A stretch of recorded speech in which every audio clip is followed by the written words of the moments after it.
quête de sens. Une émission produite par Radio Notre-Dame et diffusée également par RCF. Marie-Ange de Montesquieu. Le noyau de toute jalousie est un manque d'amour, écrivait un certain Carl Gustav Jung. D'autres, comme Marcel Proust, voyaient la jalousie comme un inquiet besoin de tyrannie appliqué aux choses de l'amour. Être jaloux, c'est pas beau d'être jaloux, nous dit-on depuis notre tendre enfance. Et en amour, la jalousie peut nous mener bien loin, bien trop loin parfois, jusqu'à tuer l'amour entre deux personnes qui pourtant se sont jurées amour et fidélité. Alors, peut-on lutter contre la jalousie en amour ? Vaste question que nous allons poser à mes trois invités aujourd'hui dans cette émission En quête de sens. J'ai la joie d'accueillir Amanda Tétchit. Bonjour Amanda. Bonjour Marie-Ange. Ravie de vous recevoir à nouveau. Merci de me recevoir. Alors vous êtes psychologue, toujours psychothérapeute, passionnée par l'épanouissement personnel et relationnel. Ça risque de nous aider aujourd'hui. On connaît votre podcast Ose être toi avec Amanda, dans lequel vous accompagnez ceux qui veulent avancer vers un mieux-être au quotidien, vivre des relations plus justes, plus libres et plus vivantes. Évidemment, ça nous fait tous rêver. Nous allons voir dans quelques instants. Virginie Gazzola est en ligne avec nous. Bonjour Virginie. Oui, bonjour. Vous êtes spécialiste du soin énergétique, holistique et du coaching thérapeutique. Merci d'être avec nous. Et enfin, Jérôme Oliveira, ici présent. Bonjour Jérôme. Bonjour Marie-Ange. Ça fait longtemps, dis donc, qu'on ne s'était pas vu, Oui, Jérôme. je crois. Auteur de documentaires. Alors, vous êtes surtout professeur de yoga. Vous avez écrit 2 ouvrages fondamentaux, dont Brûlant d'amour, suffit-il d'aimer et être aimé pour être heureux, chez Erol. Et le second, le journal pour brûler d'amour sans se brûler les ailes, chez Erol également. Il y a de la jalousie là-dedans. Évidemment, il en est question de jalousie quand on brûle d'amour. S'ensuit souvent un élan de jalousie. Dans Brûlant d'amour, il y a toute la question du feu intérieur et de l'élan pour l'autre, mais il y a également toutes les brûlures d'amour. Et la jalousie est une brûlure d'amour qui nous consume. Ouais. Et qui nous consume forcément, ou ça dépend des tempéraments ? Je pense que c'est une brûlure qui est très banale, très c'est partagée. banal en fait. Ouais. Et on a parfois un peu honte de la révéler. C'est très difficile de dire à quelqu'un « je suis jaloux ». Ouais. C'est tabou. La jalousie est tabou. C'est vu comme une faute, comme un péché, mais rarement comme une émotion humaine banale. Ouais. La psychologue qui est avec nous va peut-être nous renseigner sur la jalousie. Est-elle propre à tout homme, toute femme ? C'est vrai que les enfants, la première chose qu'ils font entre eux, c'est de se chipper des jouets. Et puis après vient le temps où on se compare. Maman, ma copine, elle avait une belle robe, plus belle robe que moi. Moi, je veux les mêmes chaussures, etc. etc. Et après, ça devient les mecs. Je plaisante. Bon, allons-y. Mais je crois que c'est une émotion, en effet, très humaine, comme le dit Jérôme. Et ce qui est problématique, c'est justement quand on ne se l'autorise pas. En fait, de pouvoir se l'autoriser, de pouvoir la verbaliser, ça apaise déjà énormément. Ça, c'est une première clé. C'est de pouvoir la dire. Même chez les enfants, d'ailleurs. Enfin, ça, c'est un autre sujet. Mais de reconnaître qu'on est jaloux, oui, c'est ça ? Oui, déjà de le reconnaître soi, de reconnaître notre part jalouse et de discuter avec cette part-là en nous. D'accord. Et de pouvoir le dire à notre partenaire.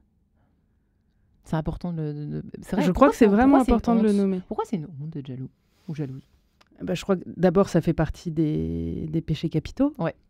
Donc c'est très, très loin, ça remonte à très loin. Sociologiquement, c'est très ancien. C'est un vice. Virginie Gazzola, qu'en pensez-vous ? Effectivement, c'est quelque chose d'inné, la jalousie, on ne peut pas passer à côté. Et en amour, c'est variable. Hein. Il y a des personnes moins jalouses en couple, en amour, que d'autres. Oui, alors je ne sais pas si c'est une fatalité, mais en tout cas, ça dénote un symptôme d'insécurité intérieure. Moi, je vais peut-être l'interpréter sous un angle différent. C'est une conséquence et peut-être qu'on peut aller traiter les causes, en tout cas les identifier. Quelles sont les causes ? Peut-être des blessures qui sont liées à un passé personnel, un système nerveux qui va être déstabilisé par rapport à peut-être justement une trahison, donc une cause réelle ou un rejet, effectivement, qui peuvent venir de l'enfance. Je pense qu'il faut surtout peut-être comprendre la racine pour peut-être la guérir et libérer cette jalousie. Ça peut faire brûler non seulement la personne qui est jalouse et l'autre personne, Jérôme. Évidemment. Oui, les amis, oui, Virginie et Jérôme.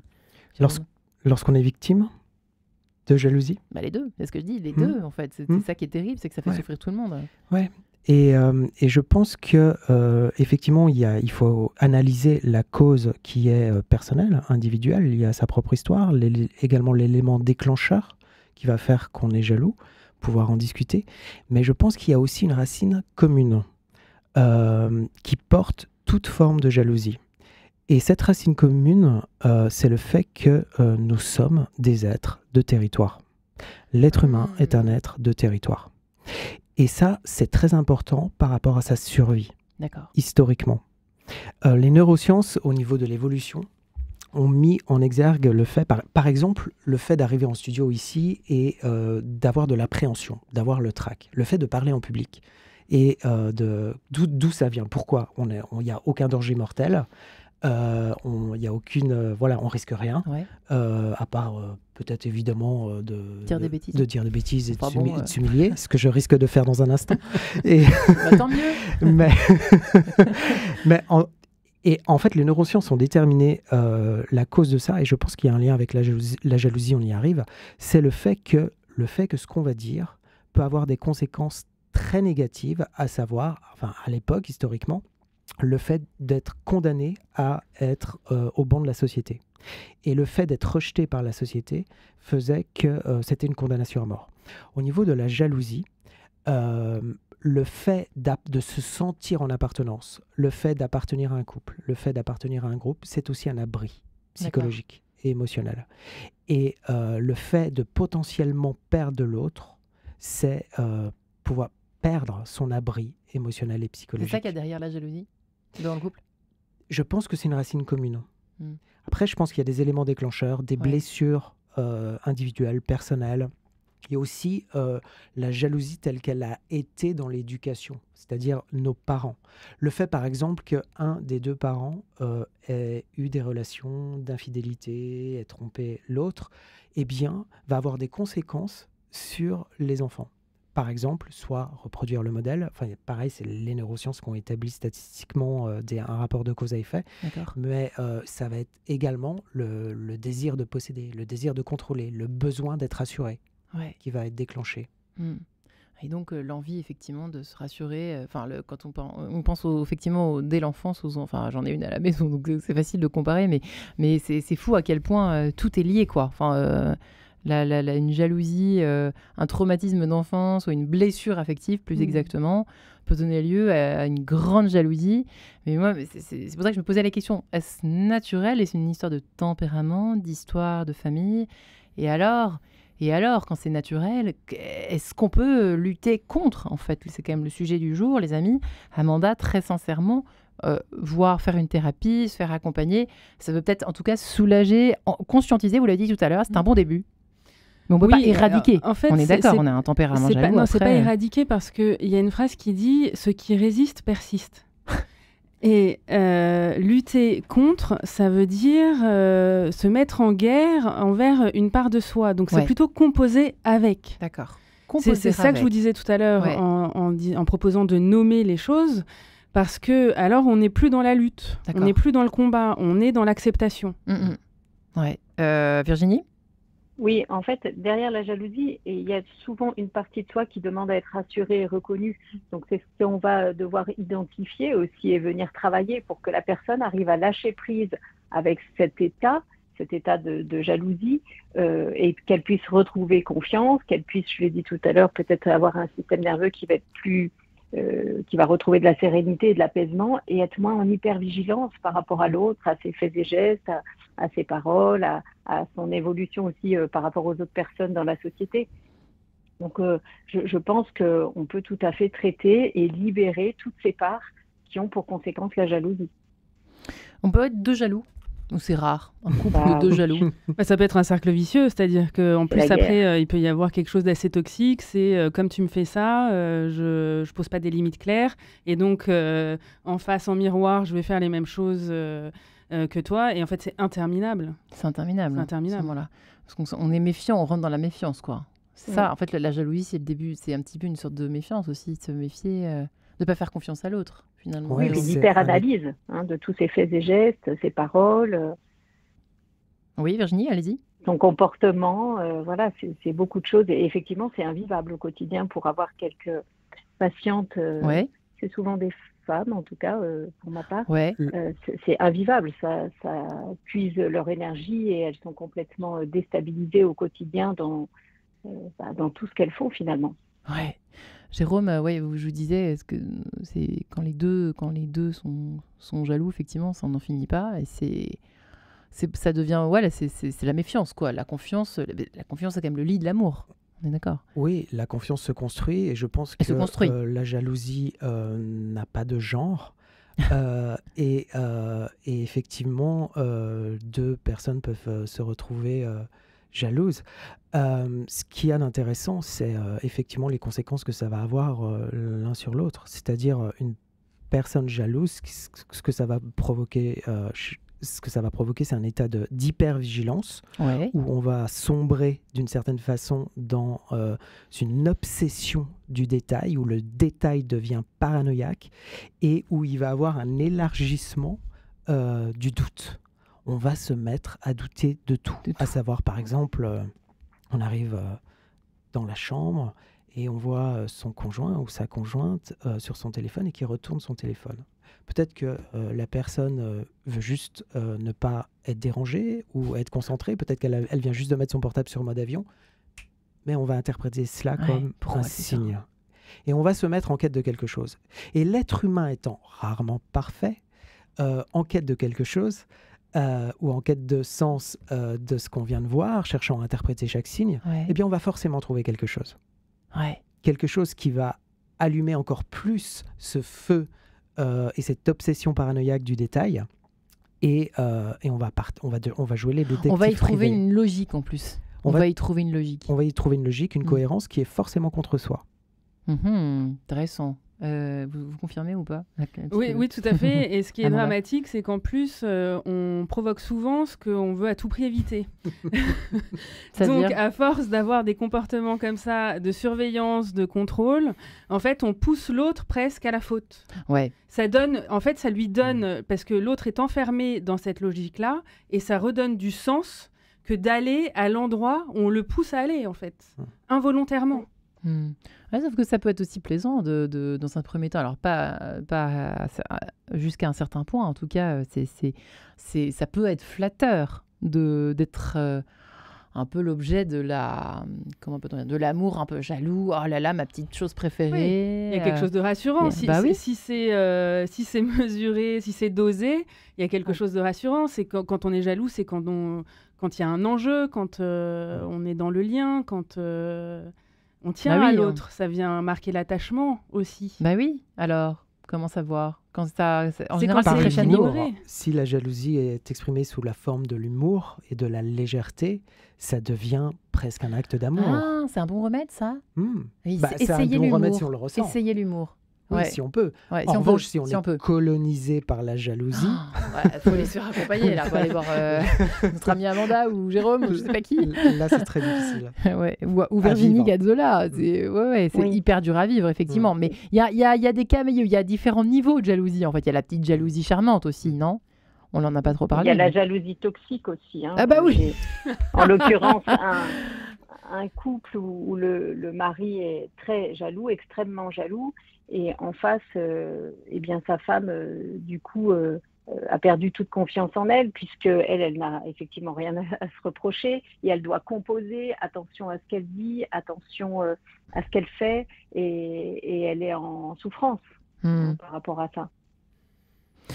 Jérôme, oui, effectivement, quand il y a un déséquilibre qui se crée, souvent, les femmes, on a consacré une émission récemment aux violences conjugales, et très souvent, ce qui se passe, c'est qu'il y a une espèce d'alternance de chaud et de froid, et de flatterie, d'amour jaloux, enfin, vous voyez, d'un côté, mais tu es ma petite chose préférée, je veux pas que tu... il faudrait... Je sais mieux que toi ce qu'il te faut, etc. Bon, ça commence un peu souvent comme ça. Et là, pour le coup, c'est archi toxique, on est bien d'accord. Sauf que la partenaire le prend comme un compliment. Donc elle sait plus, mais en même temps elle souffre. Enfin, c'est terrible en fait. C'est là où toute la question du discernement et de la conscience entre en jeu, et c'est là toute la difficulté. Je vais vous donner un exemple concret. Moi, j'ai été témoin en tant qu'enfant de l'hyper jalousie maladive de mon père vis-à-vis de ma mère. D'accord. Mais c'en était absolument dingo. C'est-à-dire tout ce qu'on imagine de pire. C'est-à-dire si ma mère n'était pas là dans les 5 minutes, il l'appelait 100 fois. Après, c'était qu'est-ce que tu as fait ? C'était le compte-rendu. Enfin, c'était juste horrible. Horrible à vivre en tant qu'enfant, horrible à voir pour ma mère. Et donc moi, en grandissant, je me suis interdit d'être jaloux. Ça a été vraiment une question hyper importante pour moi. Je me suis dit, mais jamais je me ressemblerai à mon père. Je me ressemblerai à mon père. Enfin, une réaction assez banale à l'adolescence. On est d'accord. Mais aussi, jamais je ne ferais subir ça, mais également jamais je ne voudrais être dans l'état de mon père, psychologique et émotionnel, parce que je voyais bien qu'il souffrait également. Mais oui, ça fait souffrir la personne. Et en fait, je me suis rendu compte que malgré cela, j'avais une sensation de ne pas être jaloux, qu'effectivement, je pouvais tout accepter, tout tolérer, une sorte d'indifférence. Jusqu'au jour où j'ai perçu que malgré moi, je pouvais être porté par la jalousie, avoir des réactions de jalousie que je ne voyais pas. Donc, c'est aussi débusquer cela en soi, en prendre conscience. Donc, la première chose, c'est prendre conscience en fait de ces réactions de jalousie. Et pour l'autre qui est victime de cela, pouvoir développer un discernement, pouvoir mettre des limites. Et ça, c'est hyper important. C'est-à-dire être surveillé, donner les codes de son téléphone portable, ce n'est pas normal. Non, il y a un problème. Vous savez que c'est dans l'air du temps, les amis. C'est dans l'air du temps. C'est très dans l'air du temps, mais ça questionne énormément d'être géolocalisé. Amanda, ouais. Où est la liberté ? Où est il y a quelque chose qui est pas au bon endroit là, je crois. Il y a une espèce de volonté de tout contrôler aussi qui se joue derrière cette simple histoire de jalousie, hein, les amis. C'est terrible parce que il y a une vraie intrusion dans l'espace personnel là. Dans l'espace, pardon ? Dans l'espace personnel, une vraie intrusion dans l'individualité, dans l'intégrité. Mais qui est très logique. Hein. Enfin, moi, je la trouve totalement explicable. Les téléphones ont accentué. Oui. Les smartphones, pardon. Oui, et puis les réseaux sociaux. Le fait de se voir... Ça attise la suspicion. Mais oui, bien sûr. C'est-à-dire qu'on devient des détectives privés en puissance, quoi. À savoir, on regarde le nombre de likes, les commentaires, pourquoi... Tiens, elle est en ligne. Ouais, c'est ça. Mais elle est en ligne, mais il ne me répond pas. Ou elle a liké 4 fois la photo de je sais pas quoi, et pas la mienne. Pourquoi ? Ça sent le vécu, ça. Hein. Ouais, parce que vous observez les uns les autres. Oui, mais on a tous parlé de ça. Non ? Mais on l'a tous vécu aussi, un peu plus ou moins. N'est-ce pas ?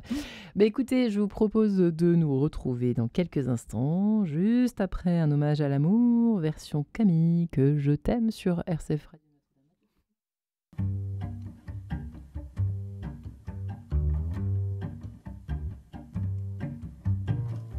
Quand tes cheveux s'étalent comme un soleil d'été et que ton oreiller ressemble au champ de blé, quand l'ombre et la lumière dessinent sur ton corps des montagnes, des forêts et des îles au trésor. Que je t'aime, que je t'aime, que je t'aime, que je t'aime, que je t'aime, que je t'aime.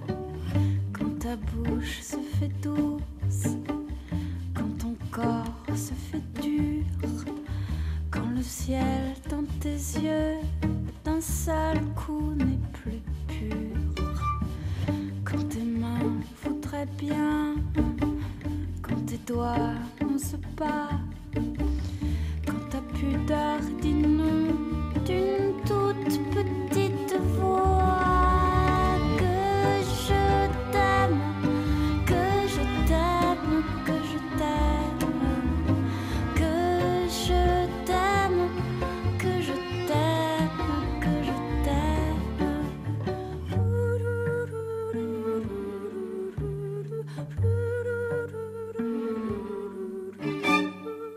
Quand tu ne te sens plus chat, mais que tu deviens chien, et qu'à l'appel du loup, tu brises enfin tes liens.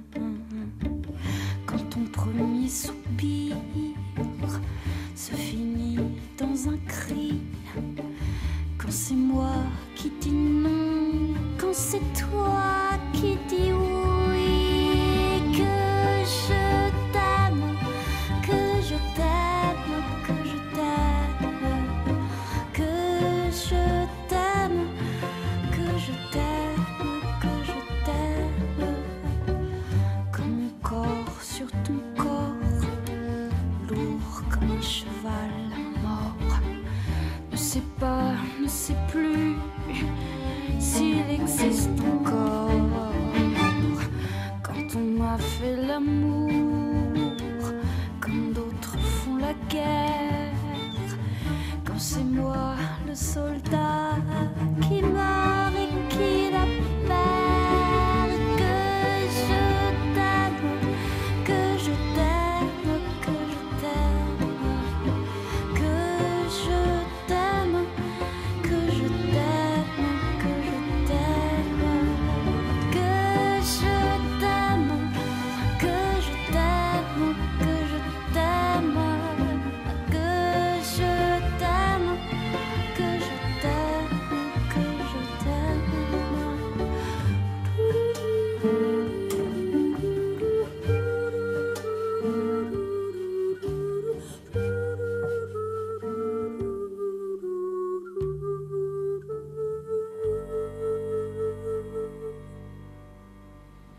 Que je t'aime, et peut-on lutter contre la jalousie en amour quand on aime trop peut-être? Je ne sais pas. En tout cas, réponse avec nos 3 invités. Amanda Tichy, qui est psychologue et psychothérapeute, qui a son podcast « Ose être toi » avec Amanda. Virginie Gazola est en ligne avec nous, spécialiste du soin énergétique holistique et du coaching thérapeutique. Et Jérôme Oliveira qui est avec nous également et qui est yogi, donc professeur de yoga, et qui a écrit 2 ouvrages fondamentaux sur l'amour. Et le petit dernier, le dernier s'intitule Le journal pour brûler d'amour sans se brûler les ailes. J'adore le titre. Rien que le dire, ça fait du bien. Chez Erol. Et en fait, on se disait effectivement qu'aujourd'hui, on devient tous de grands jaloux. Enfin, c'est vrai que même quand quelqu'un... Ça, c'est encore une autre émission en quête de sens, vous en conviendrez, mais le fait de ne pas comprendre pourquoi déjà un ami ou une simple amie ne nous répond pas tout de suite, ne met 2 jours à nous répondre. Parfois, entre guillemets, on pète des câbles, hein, Jérôme. Ouais. C'est dingue. Alors en amour, qu'est-ce que c'est, quoi? Ouais. On est dans une urgence aussi d'être rassuré sur ce qu'on fait. Aujourd'hui, on a envie de se rassurer. Ouais, beaucoup. Hein. Ouais. Ouais. Mais de grands inquiets. C'est très contextuel, non? Enfin, on vit quand même une période d'incertitude qui peut être insupportable et qui rentre... en antagonisme par rapport à notre besoin d'être protégé, tout simplement. Ouais. Et tant qu'on n'est pas bien dans sa vie, bien dans ses baskets, avec une bonne estime de soi, tranquille avec soi-même et bien dans ses affaires, on va chercher dans l'autre, on va chercher à l'extérieur cette gratification, cette réassurance, cet abri dont on parlait tout à l'heure psychologique. C'est un leurre. Ouais. C'est un leurre parce qu'en Amanda, fait, il faut sans cesse répéter quand ça vient de l'autre. L'autre doit sans cesse remplir notre puits de besoin d'être rassuré. Alors que quand ça vient de soi, c'est comme si c'était, une fois qu'on a confiance en soi, c'est comme si c'était une fontaine qui déborde. Alors que quand c'est l'autre, c'est comme si c'était une passoire et donc il faut sans cesse le remplir. Et tonneau des Danaïdes, comme disait l'autre. Tout à fait. Ouais. Mais historiquement, les relations amoureuses étaient uniquement basées sur ce besoin de sécurité et d'être protégé. C'était que ça. Alors maintenant, on va chercher dans le partenaire une réponse aux besoins les plus multiples. Le partenaire doit... C'est affolant. Il doit être un super ou une un super... doudou, un super papa, une super maman, une super épouse, un super... Le copain Netflix. Le copain Netflix. Enfin, il y a absolument tout. Le plombier, tout. Voir un partenaire de business dans les affaires. Enfin, c'est juste dingo. Ouais. Et donc... C'est trop, quoi. On attend trop, finalement. C'est trop, sans avoir... Et l'autre est pas là pour nous réparer, surtout. Oui. C'est important de le dire, c'est que l'autre n'est pas là pour nous réparer. Et je crois qu'il y a une attente aujourd'hui énorme, que l'autre vienne nous sauver de nos propres insécurités. Et parfois des insécurités très anciennes dont l'autre n'est absolument pas responsable, qui remontent à loin dans notre construction, dans notre enfance. Et on attend de lui qu'il vienne réparer ça. Il y a quelque chose qui n'est pas juste, là. Ouais, qui est déséquilibré. Et à l'inverse, si dans une personne, il y a une personnalité qui a un peu plus d'estime en elle-même, elle pourrait avoir tendance, et là aussi c'est une illusion, par exemple, à vouloir jouer les thérapeutes vis-à-vis de l'autre et vouloir le ou la rassurer. Et là, on tombe dans une mécanique également qui est une illusion. On est dans l'ère du sauveur, Virginie Gazzola, vous êtes d'accord avec ça? Et ça en lien avec notre jalousie, puisque vouloir aussi attendre, donc être jaloux quand on n'a pas la réponse, quoi, finalement. Virginie Gazzola. Oui, c'est vrai que depuis quelques années, moi j'ai envie de dire depuis 5 ans, beaucoup de gens se sont autoproclamés effectivement sauveurs, accompagnants, thérapeutes.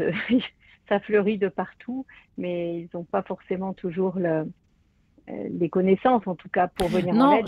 On parlait pas tellement de ça. Je parlais plutôt je pensais au couple, le fait d'attendre d'être sauvé par le conjoint, par l'épouse, l'époux, enfin voilà, par l'autre, quoi. Oui, je le vois pas vraiment comme ça par rapport à la jalousie. Pour moi, d'accord. Non, je l'interprète pas comme ça. Ouais, c'est peut-être un événement collatéral, quoi. Ouais, la jalousie, c'est quand même, c'est plutôt du contrôle, quoi, à ce moment-là. Voilà, c'est plutôt toxique. Je la vois plutôt comme une toxicité parce que la personne peut-être est fragile par rapport à son schéma éducatif et puis à d'autres choses, à des mémoires traumatiques, peut-être même sur d'autres plans. Mais j'ai pas l'impression qu'elle ait besoin ou envie d'être sauvée, en tout cas pas par ce biais-là. Alors, quand on veut tout contrôler, ça c'est quand même le mal du siècle, on est d'accord. Non mais c'est affolant, Amanda. Oui, complètement. Le contrôle est partout. Mais c'est ce qu'on attend de nous. Qui attend ça? Ouais, que les applications, la société, etc. Ouais, tout le monde attend qu'on soit en situation de contrôle et de pouvoir tout gérer et tout contrôler. Ouais. Et en amour, bon Dieu, c'est quand même encore le lieu le plus où normalement les plus beaux sentiments, où les belles valeurs peuvent s'appliquer. Je pense aussi à la famille, et dès lors qu'il y a un surcroît de contrôle, c'est terrifiant, Amanda, à ce moment-là. Il n'y a plus de liberté, et puis surtout, ça objectifie l'autre, parce qu'on considère que l'autre nous appartient, et que c'est une possession, donc on n'est plus dans deux êtres autonomes qui se rencontrent et qui construisent quelque chose ensemble, qui partagent, qui s'aiment et qui font relation. On est dans de la possession, on est dans ce que vous disiez, Jérôme, sur les territoires. Ouais. Donc là, on n'est plus dans l'amour. C'est pas de l'amour, ça. C'est de la dépendance, c'est de la codépendance souvent. Et on essaye de contrôler pour que surtout l'autre ne nous échappe pas, pour qu'il reste bien là, à la place qu'on lui a donnée, et que ça ne nous mette pas en insécurité. Et alors, j'ai envie quand même de décomplexer les choses et de plutôt donner une image différente de la jalousie. La question à se poser, c'est qu'est-ce que la jalousie, elle vient me dire de moi? Qu'est-ce qu'elle a à me raconter de moi? Quel message elle peut porter? Et en fait, là, on revient à soi et on va pouvoir voir les insécurités en jeu. Ça, c'est une ouverture, plutôt que d'aller chercher à contrôler. C'est qu'est-ce que ça vient raconter? Pourquoi je suis jaloux? Qu'est-ce qui se passe pour moi? J'ai peur de quoi? Oui. Voilà, soit d'être quitté, soit d'être préféré. Ça, c'est un sujet, hein. Peut-être plus la jalousie bon, non, les deux. D'être préféré, quoi. Hein, Jérôme? Ouais, c'est un sujet, ça. D'être préféré. Oui. Juste préféré. Dans la rue, ça y est. Oh, j'ai vu comment tu l'as regardé. J'ai vu. Oui, en France, on a mis fin... la nuit du 4 août au privilège, mais on adore être préféré. Je ne m'attendais pas à celle-là, mais elle est excellente. C'est le besoin d'exclusivité. Mais c'est ça, c'est mon mien, c'est ma mienne. Ouais, mais c'est marrant. Juste le côté... on sait très bien pertinemment qu'il ou elle ne va pas nous quitter pour lui ou elle rencontrer au marché, par exemple. Mais voilà, le fait que parfois c'est ça, c'est juste un regard, et alors là ça mortifie la personne qui est jalouse. Mais là, je crois que ça n'aide pas non plus de se dire que ça n'arrivera pas. Ça peut arriver. C'est intéressant, ça peut arriver à tout le monde. Et c'est ça qui est terrible. La preuve, c'est que Jérôme, ça lui est arrivé. C'est l'impuissance terrible dans laquelle ça nous plonge, de se dire que ça peut arriver. Et tant qu'on va pas se tranquilliser dans notre impuissance, on va avoir peur tout le temps. Ouais. Donc, c'est pouvoir se dire, OK, ça peut arriver. Et si ça arrive, alors quoi? Alors, moi, je suis là pour moi. Moi, je développe des ressources, je développe des compétences pour m'occuper de moi, je mets en place des ressources autour de moi. Si jamais j'apprends que l'autre m'a trahi, m'a trompé, si l'autre me quitte, si l'autre m'abandonne, si l'autre... Il peut arriver tout un tas de choses. C'est souvent une histoire d'estime de soi. Vous en avez beaucoup parlé depuis tout à l'heure. Oui, mais c'est la confiance en Jérôme soi. aussi, d'ailleurs, vous en avez parlé, et ainsi que Virginie. La confiance en soi, enfin l'estime de soi, pour reprendre Christophe André, c'est fondamental c'est un premier step pour lutter, pour reprendre le titre, qui est un peu malheureux, certes, contre la jalousie en amour, par exemple.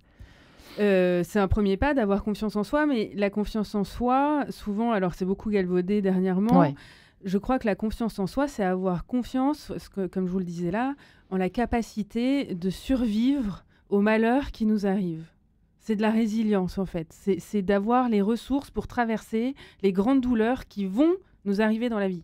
Parce qu'une vie sans douleur, ça n'existe pas. Ça n'existe pas, on est d'accord. Et quand on a conscience qu'on est capable de traverser ça, on ne va pas mourir de ça, et qu'on l'a fait, aussi, qu'on porte de la conscience sur le fait que ça nous est déjà arrivé plein de fois, alors on acquiert une grande confiance en soi.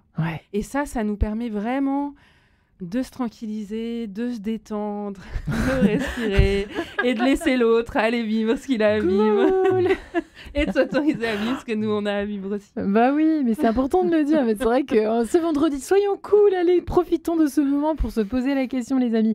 Bah oui, si vous êtes concernés par de 7 à 77 ans, j'ai bien vu que la jalousie, effectivement, s'applique à tous les étages, en tout cas en amour. Bah voilà, parfois c'est un peu trop tard, on n'a pas travaillé dessus avant. Et puis comme Jérôme, on s'en rend compte à je sais pas quel âge vous en êtes rendu compte, mais je vous ai pas demandé comment votre maman le prenait, cette espèce de permanent élan de jalousie, de soupçon de jalousie, presque. Ne venait pas de votre père. Si j'ai parlé de cette histoire, c'est parce que ça illustrait exactement ce que vous veniez de dire, à savoir, au départ, c'était... presque de l'ordre du compliment. C'est-à-dire que c'était presque rassurant de savoir que mon père était jaloux. Sauf que ne posant aucune limite, aucune frontière, et j'imagine l'insécurité de mon père étant grandissante, devenant à l'époque maladive, ma mère n'a pas vu, n'avait pas les moyens, n'avait pas les ressources, n'avait probablement pas la confiance en elle-même non plus. Elle s'est habituée. Elle s'est habituée. Oui, et puis c'était probablement comme ça qu'il fallait faire pour elle à ce moment-là. Enfin, en tout cas, elle l'a vécu comme ça, jusqu'au jour où elle a posé une limite. Et ça, c'est un peu la malédiction du jaloux maladif, à savoir, c'est ce que Amanda disait tout à l'heure, c'est que le paradoxe du jaloux, c'est qu'au bout du compte, il va perdre ce qu'il aime, alors pour justement avoir voulu le garder à tout prix. Et ça, c'est presque... Il récolte ce qu'il a semé, finalement, le jaloux, au bout d'un moment, parce qu'il épuise tellement à l'autre que c'est... Mais ça donne pas envie. Quand vous avez quelqu'un qui vous reproche sans cesse quelque chose que vous, en plus, vous n'avez pas fait, ça donne pas envie de passer des moments avec cette personne-là. Donc, en fait, ça éloigne énormément. Virginie, vous en avez beaucoup des jaloux qui viennent vous voir, ou en général c'est plutôt ceux qui vivent avec, qui viennent vous voir? Un petit peu les deux, parce que effectivement il y a des personnes qui sont jalouses et qui en souffrent et qui veulent s'en sortir, parce qu'elles se rendent bien compte que c'est disproportionné. Et puis il y a aussi des profils de personnes qui subissent, parce que la jalousie, elle s'accompagne de violences morales, bien sûr, voire même parfois de violences physiques. Et tout effectivement, comme vient de le dire Amanda, la personne n'a rien fait, et c'est un petit peu ce que je disais tout à l'heure, elle ne sait même plus par quelle boule prendre, elle ne sait même plus comment se comporter pour être à l'abri finalement. On parlait tout à l'heure des likes, des vues par rapport aux réseaux sociaux, c'est exactement ça. C'est là j'ai eu droit à une scène parce que j'avais liké la photo d'un tel et d'une personne peut-être probablement qu'elle ne connaît pas, un médecin, un artiste ou autre. Qui va parler d'un sujet, et donc elle like la photo parce que ça l'intéresse, et là ça déclenche les foudres. C'est un schéma, c'est un cercle, c'est un espèce de schéma infernal, quoi. C'est une espèce de spirale en fait. Et vraiment c'est difficile d'aider les victimes aussi à s'en sortir, parce qu'elles sont aussi dans la notion de il le fait pas exprès, effectivement il m'aime, s'il ne s'intéressait pas à moi, il réagirait pas comme ça, et elles sont pas toujours prêtes à se sortir de ce cercle infernal. Ouais, complexe. Pet Shop Boys, jaloux. Notre-Dame RCF, peut-on lutter contre la jalousie en amour? Amanda Tichy, Virginie Gazzola et Jérôme Oliveira, explorent et nous donnent des tas d'astuces, justement. Alors, non seulement pour conscientiser, pour détecter éventuellement que l'on vit. C'est pas simple. Me disiez-vous à l'instant, Amanda, chez le thérapeute, c'est très bien. L'intention est bonne d'aller voir un conseiller conjugal, un thérapeute, etc. Sauf que parfois, le jaloux ou la jalouse l'est tellement qu'elle ou il prend à témoin le thérapeute. Oui. Je n'avais pas pensé à ça, mais c'est vrai. C'est vrai que ça arrive. Oui, et puis il y a même ce que je vous disais, des personnes qui vont voir un thérapeute et le conjoint ou la conjointe devient jalouse du ou de la thérapeute. Ouais. Et c'est assez problématique. Et en même temps, c'est quelqu'un qu'on convie dans l'intimité. C'est quelqu'un qui va amener à poser des limites. Alors, des limites qui sont saines, mais ça va faire forcément bouger les lignes. Et donc, le partenaire peut être assez jaloux de ce qui se passe dans cet espace. Alors, je ne sais pas si vous connaissez cette espèce de réputation qu'ont les jaloux, ou les jalouses d'ailleurs, mais c'est quelque chose qu'on disait il y a quelques années.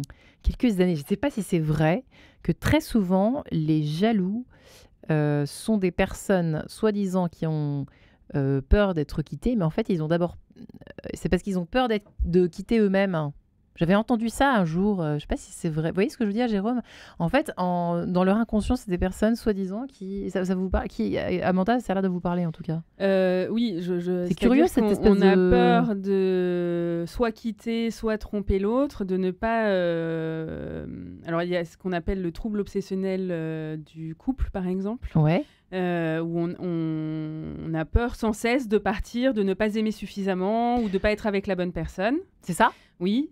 Et du coup, on va projeter sur l'autre les sentiments qui sont insupportables pour nous. C'est-à-dire notre ambivalence, notre doute, on va les projeter en l'autre. Et donc, on va croire que c'est l'autre qui va faire ce que nous, on a peur de faire. C'est tordu, mais c'est comme ça que ça peut se passer. Tout à fait. Vous prenez quelque chose, Jérôme, ou vous voulez que vous le dise en latin? Ouais, mais c'est toute la complexité humaine aussi qui se joue, parce que en fait, chez les dieux grecs, regardez la mythologie, c'est bourré de jalousie. C'est à l'origine de tellement de crimes et de choses infectes.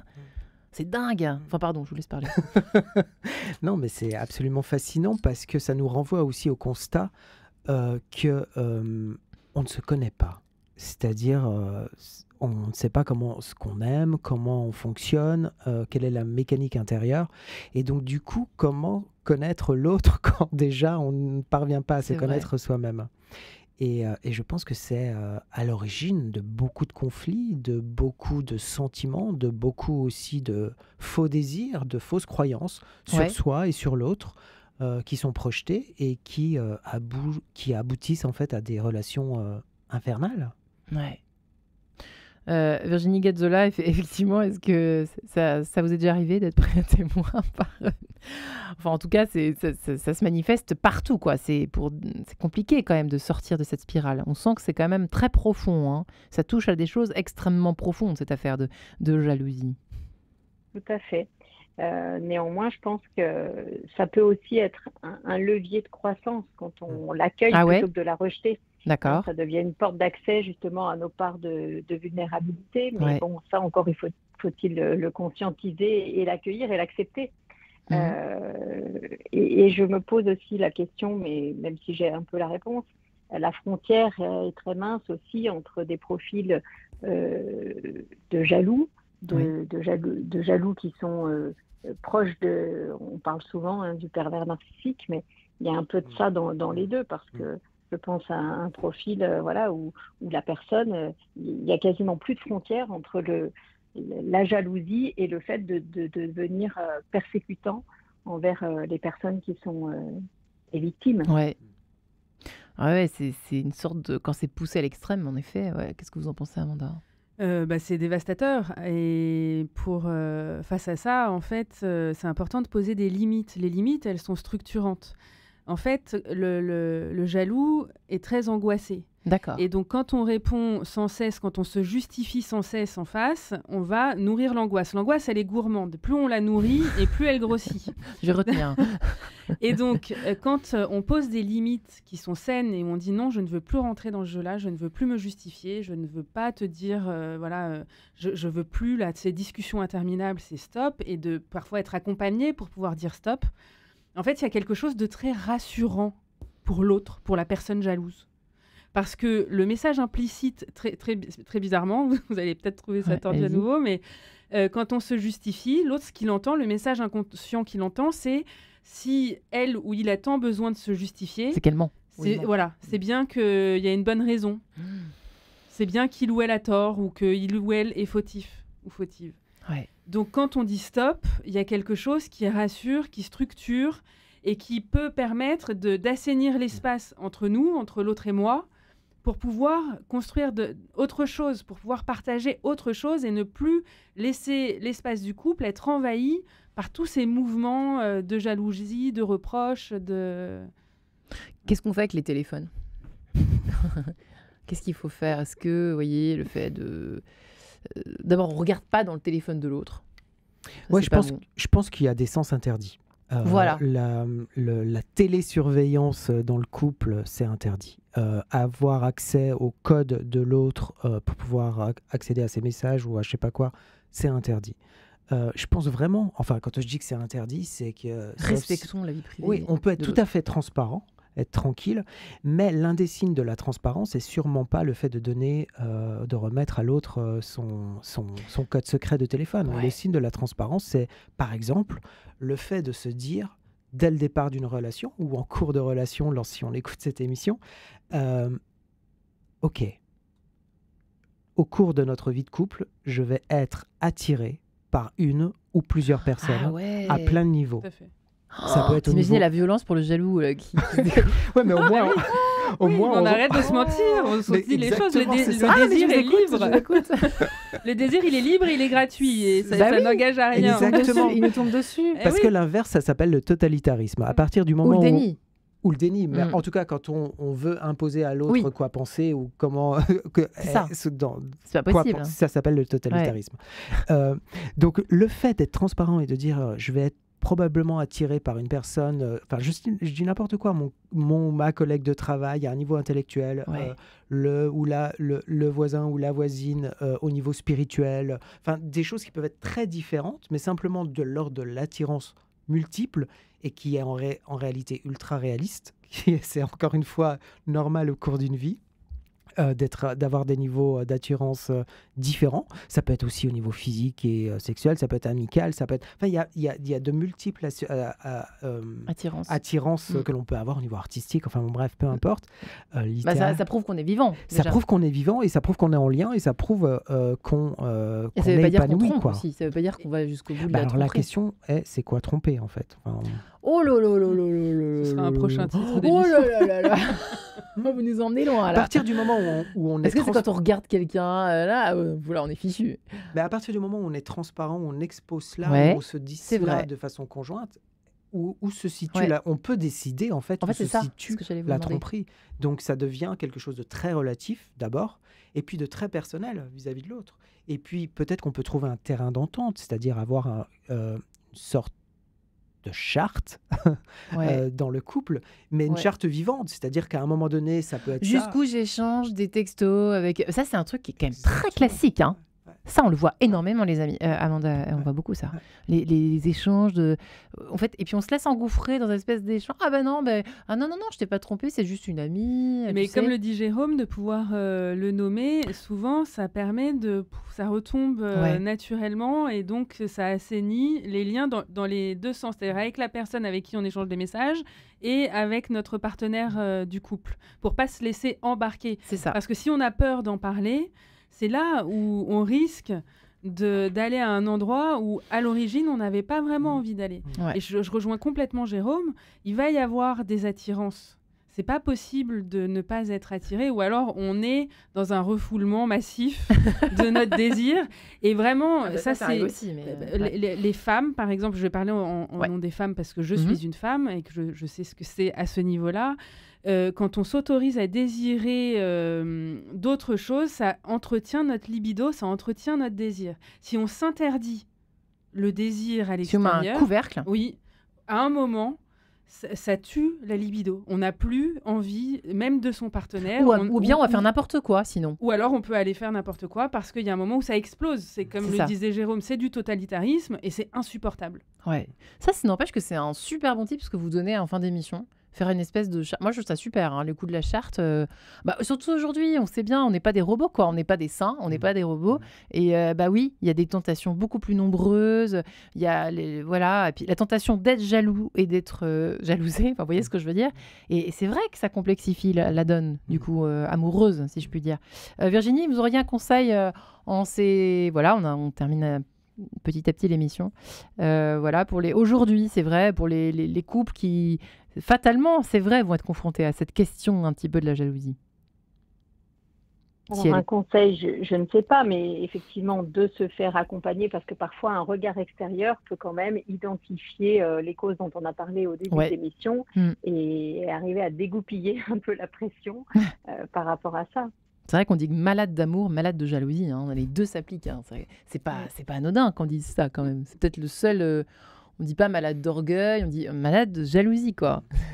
Ça rend malade. Oui, ça peut rendre malade. C'est dingue. Hein. Parce que ça touche le cœur, ça touche la fête. Des deux côtés, des deux parties en fait. Hein. Celui qui est jaloux et celui qui est victime.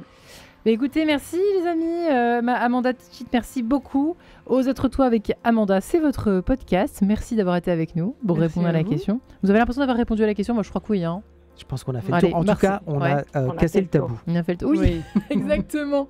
Jérôme Olivera, dites-nous les amis qui écoutez l'émission, qui nous regardez sur YouTube évidemment, dites-nous si on a répondu à la question et surtout à vos problématiques dans votre couple à vous. Et vous, qu'est-ce que vous en pensez? Quels sont vos moyens de lutter contre la jalousie de votre côté?